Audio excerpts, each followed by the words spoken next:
Metre की। इसमें दो खिलाड़ी दौड़ रहे हैं, मीनल और नीतू। उनकी स्पीड का रेशियो कितना है? 5:7। मीनल और नीतू की स्पीड का रेशियो कितना है? 5:7। ये सवाल है आपके सामने। रेस कितनी की हो रही है मेरे दोस्तों? रेस हो रही है 1200 मीटर की एक रेस है, 1200 मीटर की। दो खिलाड़ी दौड़ना शुरू करते हैं, मीनल और नीतू। उनकी स्पीड का रेशियो 5:7 है। मीनल 500 मीटर आगे से दौड़ना शुरू करती है। देखो नीतू तो दौड़ती है स्टार्टिंग पॉइंट से, और मीनल दौड़ती है मेरे प्यारे भाई यहां से, समझ में आया? 500 मीटर आगे से, 500 मीटर आगे से मीनल दौड़ना शुरू करती है। यानी कि मेरे दोस्तों मीनल को अगर रेस जीतनी है तो 700 मीटर ही दौड़ना है।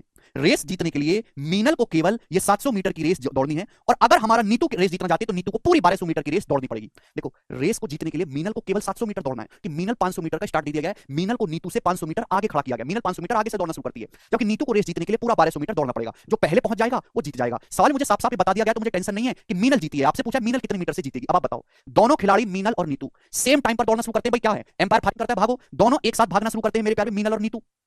समझ में आया? मीनल रेस जीतती है तो मेरे प्यारे भाई जितने टाइम में, मैं ये पता लगाता हूं जितने टाइम में मीनल 700 मीटर दौड़ी है उतने टाइम में नीतू कितना दौड़ी होगी, जरा मुझे ये बताओ। भाई मीनल तो 700 मीटर दौड़ के रेस जीत लेगी, तो जितने टाइम में मीनल 700 मीटर दौड़ेगी आप हमें बताओ सेम उतने ही टाइम में नीतू कितने मीटर दौड़ेगी, जवाब दीजिएगा। तो यानी कि मैं यहां पता लगाऊंगा कि जब मीनल रेस दौड़ती है उस समय में नीतू कितना दौड़ी है। तो भैया मीनल और नीतू की स्पीड का रेशियो 5:7 है, तो सेम टाइम में उनके द्वारा चलेगी डिस्टेंस का रेशियो 5:7 होगा।